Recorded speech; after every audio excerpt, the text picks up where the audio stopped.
ஸ்ரீமதே ராமானுஜாய நமஹா. முதல் திருவந்தாதி பாசுரம் 4.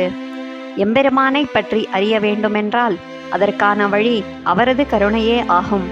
அதில்லாமல் ஐம்புலன்கள் என்னும் வாசலை கதவிட்டு அடைத்து தன்முயற்சியால் எவராலும் எம்பெருமானை பற்றி அறிந்து கொள்ள முடியாது. பார்க்கடலை கடைந்த போது வந்த ஹாலஹாலம் என்ற விஷத்தை அருந்தி தன் கழுத்தில் தேக்கி வைத்தான் சிவன்.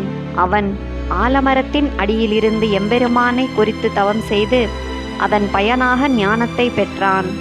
இதனால் தன்னை எல்லாம் அறிந்தவனாக எண்ணி அதே நாளிலே அதே ஆலமரத்தின் நிழலிலே அகஸ்தியர், புலஸ்தியர், தக்ஷர், மார்க்கண்டேயர் என்னும் 4 மகரிஷிகளுக்கு உபதேசம் செய்தான் சிவன். இதனால் மட்டும் சிவன் எம்பெருமானை பற்றி எல்லாம் அறிந்தவனாகி விடுவானா? ஆழ்வார் எம்பெருமானார் ஜீயர் திருவடிகளே சரணம்.